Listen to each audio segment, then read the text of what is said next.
Hello, everybody. Welcome to Finding Your Way. Well, I'm trying to think right now. I just went blank. Just that. Welcome to Being Led to the Slaughter radio podcast, and also you minding your own business and with self-respect leads to self-love. I'm your host, Goddess Ashimari. I'm gonna thank you guys for joining me for this episode. I hope you guys like the commentary, and if you do, please hit the like, subscribe, and notification button to receive notifications of my videos. And a little bit about me: I am a certified recovery healing and recovery coach. I'm also a certified mental health practitioner as of recently. I also am someone that's about helping people when it comes to healing and recovery from far as internally and externally when it comes to your health and wellness physically, when it comes to mental health, when it comes to psychological health, emotional health, spiritual health, and financial health. And as far as also the relationships with your family, your friends, the people that are romantically, anybody associated with you in that world. So, if you guys like the commentary, also if you want to be a guest on my podcast, if you want to be also a send me letters or one-on-one coaching, or you just want some prayers or just someone just to talk to, you can reach me at my email address. Oh, and sponsors as well. If anybody wants to sponsor this channel, you can go to asha.mariama01 at gmail.com. That's asha.mariama01 at gmail.com. Now, this conversation here is going to be a little deep because people always wonder, what is the ultimate goal of healing and recovery? What is the ultimate goal of life? What is the ultimate goal of relationships? I tell people that when I look at things now, I look at the ending first. I don't look at the beginning, I look at the ending. I look at the consequences, repercussions, and karma.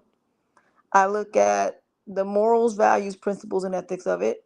I look at the right or wrong part of it.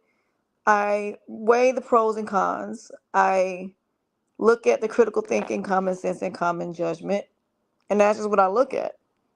So I look at things backwards. And I learned that that works because when you look at everything backwards, you kind of see the whole situation play itself out versus looking at it from the beginning and you have no idea what's going to happen. And then when it happens, you don't see it coming. That's what we're going to talk about, is the fact of the matter of there's going to come a time you're going to have to make a choice, and it's going to be a very difficult choice that you're going to have to make, and it's going to be a choice that you're going to have to live with. And regardless of which way you go, understand there are consequences, repercussions, karma. There's no way around that. I think that should be the first thing we teach our children is consequences, repercussions, karma. Because if you don't understand what can happen if you do this specific thing, if you go off your feelings, you ain't never going to think about it. You're just going to do it because it feels right to you. You're going to do it because you want to please other people. But if you notice, there's one word that I keep repeating, the word want. So this is how I ended up making a choice to put God first and becoming a godly person and not feeding into things that I probably would have fed into 30 years ago. Well, I've been in this world for 51 years come Saturday. I was in Vegas, had a great time, enjoyed myself. Went to see Janet, went to see Circus Soleil, had a great time in Vegas. That would have never happened if I wouldn't have given my life completely to God. That would never have happened. If I would have just kept on trying to be a part of the world, I'd be miserable right about now. I would be miserable, lonely, bitter. I probably would be still chasing behind people that don't want me. I would still be trying to convince people why they should be my friend and why they should date me in the first place and why my family should even have anything to do with me in the first place. But since I've given all of that up, I have been so much happier. I have been so much happier and so much at peace. It's not even funny how much at peace I am. You have no idea how much my self esteem, self worth, self value, self respect has risen since I am no longer a part of society's standards. Since I gave that up, I don't want no parts of it. I don't. So, in the end, I have become a better person for it. So now I'm teaching everybody else how to do the same. Because the bottom line of the situation is when you're a kid, you've been following your parents' point of view and what they want you to do and how they want you to live your life. And then eventually it's going to be your friends that you're going to be doing that. And then lastly, a spouse. And then your job. So you're always living up to other people's expectations and not of your own. I am somebody that if I don't feel right being somewhere, I will pack up and I'll leave and I won't even think twice about it. I don't stay where I'm not wanted anymore. I'm not chasing behind men that have their preferences. As a matter of fact, I don't care nothing about it. But you know what I found very interesting about doing that? People get mad because you choose to do that. People get mad because you're not going to be that seat filler, Captain Save a Hole, Build a Bear, Build a Dog, people please. And with negative people, if they didn't have so many options of people being that way, they'd have to fall on their face. And the reason why negative people don't never fall on their face because they always got somebody that thinks they can change them. Somebody who thinks they can basically make them into whatever it is they want them to be, and that seems to be the problem. So you got people out here that really sit up here and they believe that they can change this person, they can upgrade this person and make them into the person that you want them to be. The problem is you're gonna make them into what you want them to be for somebody else, not you. Because here's the kicker to it all. This is how I learned to make things make sense. Okay. I have seen people become rich. I've seen people be married. I've seen people being together for a long period of time and can have it all and screw it up. That's what made me realize society standards are both face a lie.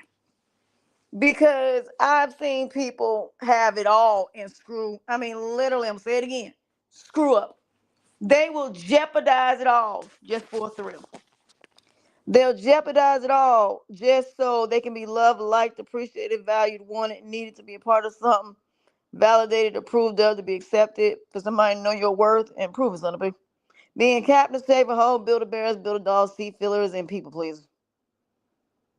And the one thing I learned about that is not the way God wants you to live your life. Let me start there.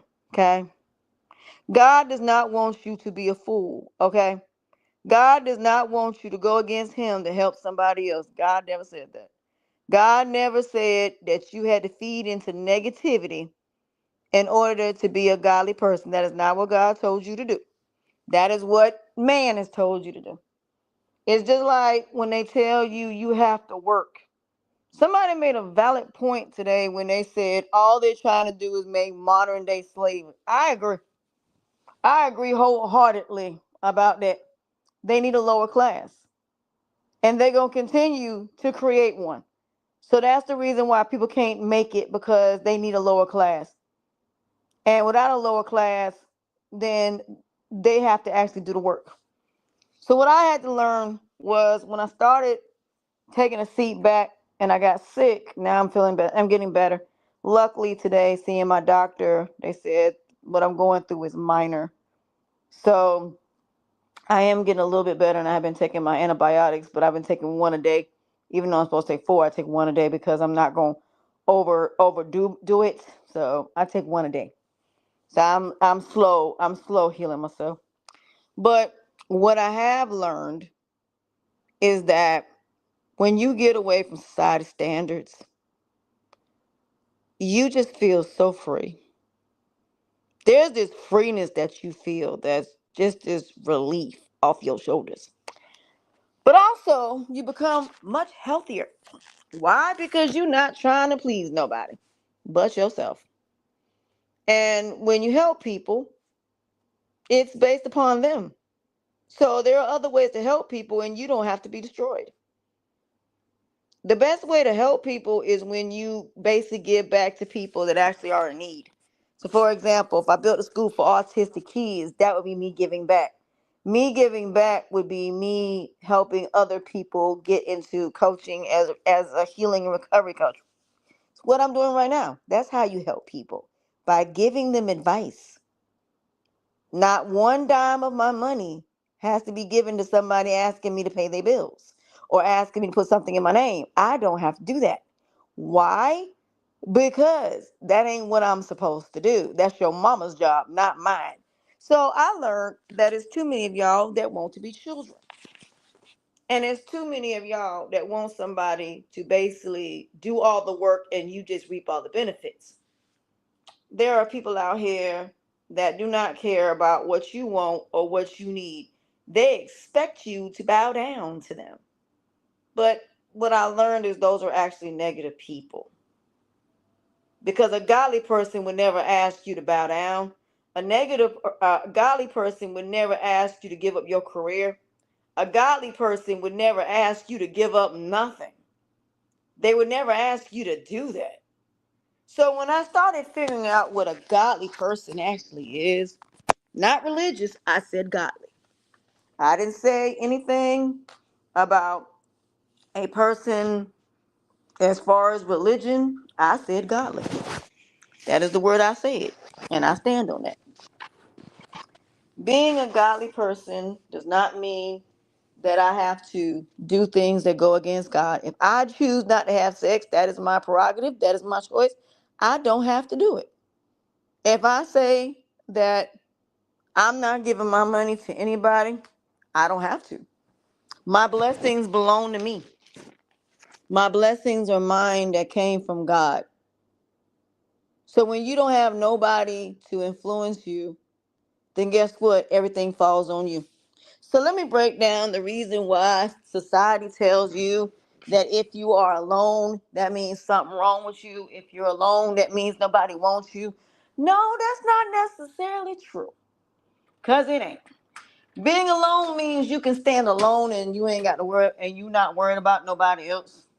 When you are alone, that means you can pay your own bills, you can take care of yourself, and you basically don't need nobody. Because you got it. Being alone means I can sit here and I can stand on my own 2 feet and be just fine. To be honest, that's what that means. Being alone means that no matter what, how many people walk in and out of my life, I'll be just fine. Why? Because nothing changes except the person is gone. A person that's alone will tell you, you can walk out the door if you want to. By all means, walk. I could care less if you walk. Because truthfully speaking, I'm not alone. I'm walking the path that God has put me on. And not everybody can handle that, to be honest. Not everybody can handle the path that God put you on. Not everybody can handle the situations that you're going to go through as far as being tested, as far as your faith is concerned, as far as how devoted you are to God. You will have people coming and trying to get you to have sex for marriage. They're going to be people that's going to try to get you to commit a crime. You're going to have people that's going to be trying to get you to do a bunch of things that go against everything that is right to do something wrong. And that is just what they're going to do. You're going to have people that's going to test your self-esteem, self-worth, and self-value. They're going to test all of that just because they can. So even though you may say to yourself, you know what?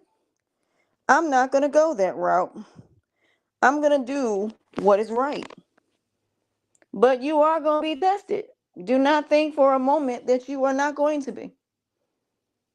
You might even get really, really sick, like me, and trying to get better. Don't know how. Like today, I felt weird today. I woke up and I still am going through jet lag. I should have took the day off, but I didn't. But, you know, jet lag. Sometimes you can go and you can go through this period of being really, really sick with no explanation, don't know what it is, doctors can't find nothing. Don't know why you sick, don't know why you're going through what you're going through, but you're just going through it and you can't even explain it. You have no idea why you feel bad. Just like when I was in Vegas, when I first got there, I had jet lag. I was really, really tired. And then I ended up getting up and got there, was able to walk around. It wasn't too bad, but I kept eating things that kept messing with me. So that wasn't good.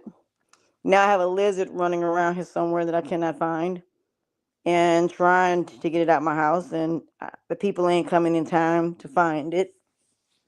So again, it's always going to be something that's going to be a temporary setback or something that may completely transform your life. But what I have learned is that negativity is how you learn until a certain point. After a certain point, you shouldn't be continuously making the same mistakes over and over and over again. Eventually, you should be able to spot negatively very easily and be able to just say no without any problem unless somebody force you to. You should also learn that no matter what, you're going to have haters, you're going to have people that's not going to like you, and that's just the way it is. You're also going to learn that people going to leave you, you're going to leave them, and somebody going to die, and that's just the way it is. So once you start seeing things for what they are and you start accepting things for what they are, there's going to be this huge relief, this huge, you know, thing that has been this cloud over your life, your whole entire life. And you realize, you know what? Maybe it was a good thing that person is no longer in my life no more. Maybe it's a good thing that this person is not here to basically keep draining me. Maybe it's a good thing that I can now do all the things that I want to do because now I can travel by myself. Now I can basically keep my money in my pocket and I ain't got to worry about sharing it with nobody. I ain't got to worry about with nobody with their hands out because nobody knows I got money. So again, when you become, when you decide you really want to heal, you really want to recover, when I tell you it's not what y'all think it is, it ain't nowhere near what y'all think it is. Matter of fact, to be honest, to be real, it's the opposite. When you start to heal, when I tell you that it's going to be a different feeling than what you're used to, but you're going to feel really, really, really, really bad. And I mean, literally, you're going to feel bad. But when you relinquish it all and you say, you know what, this is time I got to sit still. This is time I got, while I'm sitting still, while I'm sick, I'm going to be productive. I'm going to sit back and write a book. I'm going to sit back and do my courses. I'm going to distance myself from social media. I'm going to actually continue to research on how to be healthy. So let me give you an example of what I decided to do. I had some moles today. I've had fast food this past couple of days, which I said I wasn't gonna do because of the fact that was, and it makes me not feel well, which I'm feeling now. But I was gonna cook today, but being that I have a lizard in my house, I didn't want to cook, and then it ends up, popping out and showing out till they figure out where it is. But what I will say in this situation is when it comes down to these situations, just know that healing and recovery is nothing that people have told you.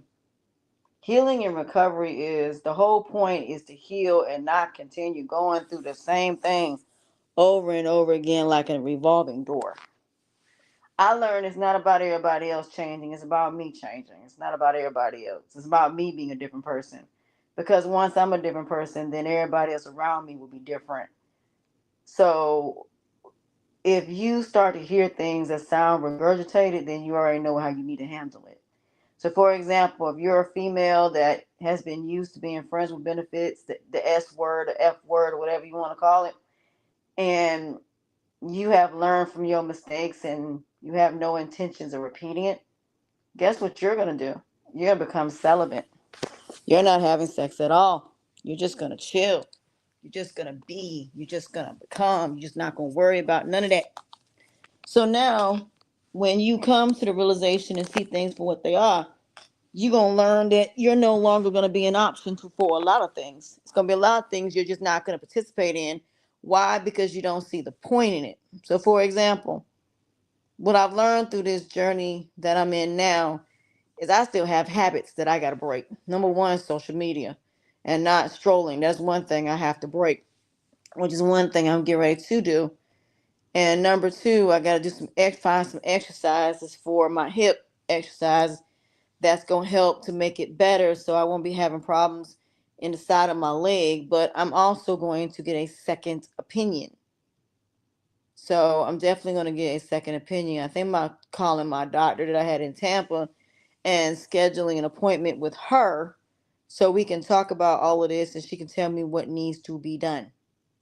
So, like I said, you should try to get as many points of view as possible so you make the right decision.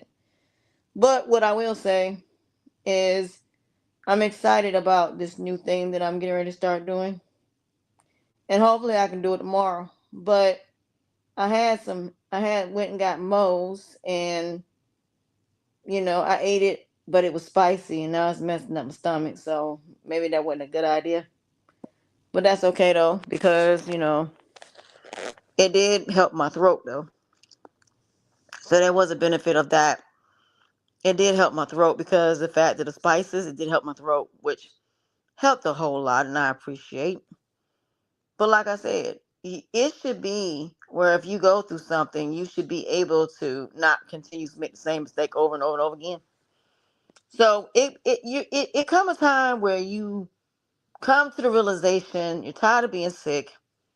You're tired of, going through what you're going through. You're tired of letting other people dictate what your life is supposed to be like. You're tired of you constantly trying to please others and you're the one being hurt. Well, this is when you have to make this one big decision. Are you going to live your life based on God, or are you going to live your life based on man? That is what you have to decide. So when it comes to you minding your own business and with self-respect leads to self-love and being led to the slaughter, it just means that basically, essentially, you're going from being led to the slaughter to with self-respect leads to self-love to you minding your own business in that order. So let me break that down. Now, a lot of y'all been like Alice, following a rabbit down a rabbit hole. Don't know where you're gonna end up at. Don't know what you're gonna end up doing. All you know is that you're gonna end up somewhere. And some of y'all probably, well, we can't see you because my hair is not cut.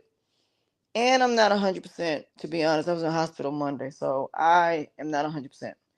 And I'm still going through jet lag, so I'm not 100% right now from being in Vegas. So I'm not 100% right now. But I'm glad I'm laying down right now and actually going to go to bed early because I'm tired. So I just want to rest, and I'm going to look some information up. And my laptop broke. My Mac 2022 laptop just broke, and I'm pissed because I dropped it. So now it works, but some reason the picture is not showing, which is just not good. So while I was in Vegas, I had some time to really sit down and think and say, you know what? I need to figure out what it is I want. Because I'm gonna tell you what got me inspired. I was in Vegas, went to my timeshare thing. Well, first of all, when I got there, the fact that I was even able to go to Vegas was actually a blessing in disguise. Then the fact I got there and the hotel was actually very nice. Shout outs to the Hilton. I had a great time in the Hilton, but I wish they had the upstairs bar at the top like they did in Fort Lauderdale. But it's still a nice hotel. And I really wish they had a restaurant in there, but it wasn't open. So the one in Fort Lauderdale is a little bit bigger as far as, you know, everything on there. There's more to do. But the one in Vegas is not bad because it is close to everything. So that's always a good thing. So that's what I will say. But when it comes down to, well, I was in Vegas, got there, checked in, first day was tired because I had jet lag. I didn't feel like doing nothing because our flight was delayed and we didn't get there till after 4. So I was already tired and I laid down and I fell asleep and didn't wake up to the next morning. No, I woke up at like 12, 1 o'clock in the morning. I was tired. Stayed up for a little bit, went better sleep. Woke up, got breakfast, sat outside for a little while, came upstairs. Then I went to go see Circus Soleil. Went to Circus Soleil, had a great time. And I did not get to go to the gambling because I was too tired. And so I went back to my room after a while. And the next day, I ended up eating something Saturday, and I took some Benadryl, and I just felt horrible.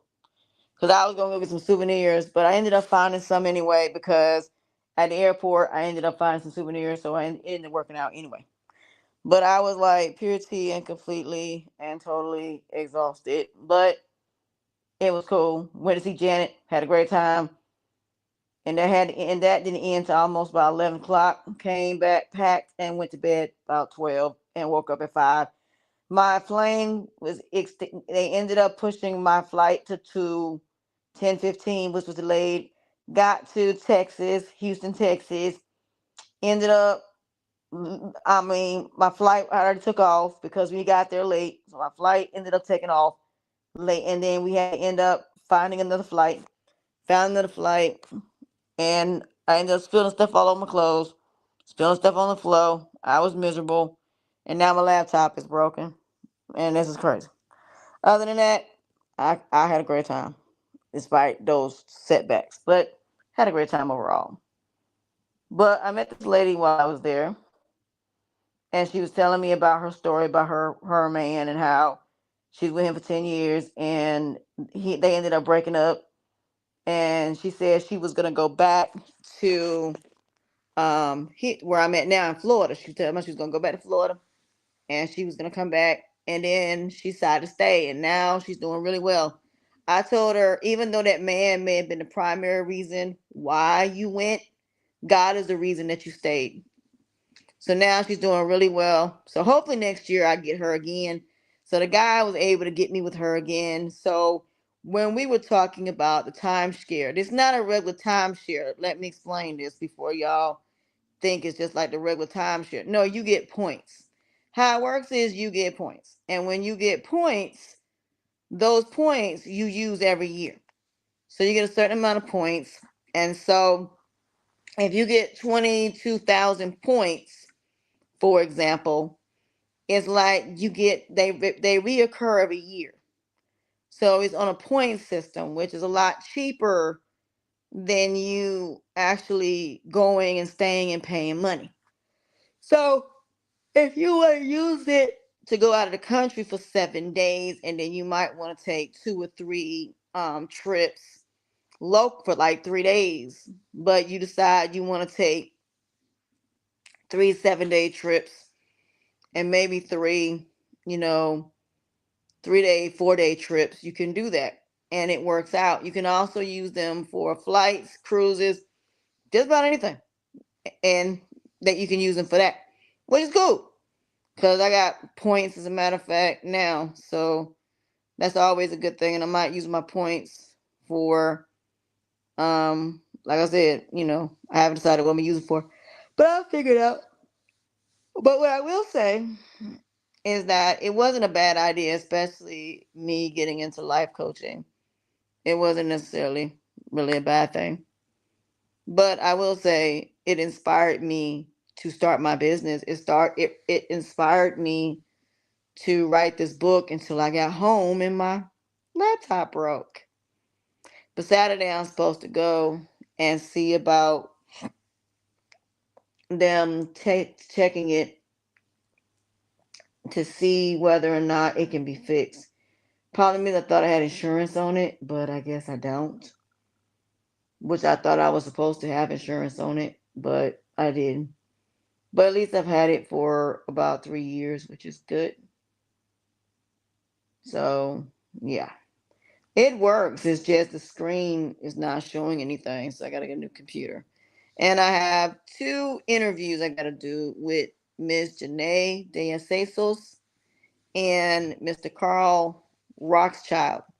Mr. Carl Roxchild is the developer of the red light bed. And then with Ms. Delaceso, Ms. Janae, she is the owner of Skinny Weeds, and it's a company that uses cannabis as far as for different products as far as health and wellness. So I'm really excited about doing these 2 interviews. Oh my God, I forgot I had an interview today. You know what? I got off and I got distracted and forgot that I had. Oh my God. I gotta email somebody and see if we can do it tomorrow. I completely forgot that I had something going on today. It has been a day. I got so dang on distracted today because I had met with my doctor and then everything else I had to do. I completely forgot. It never showed up on my calendar about it, but I'll call the person today and see about rescheduling it. I didn't mean to. I've had a rough day, but productive.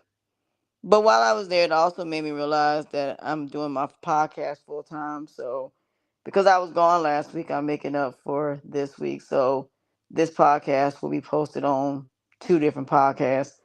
So, I just combined them and just posted both of these and then being on here as well.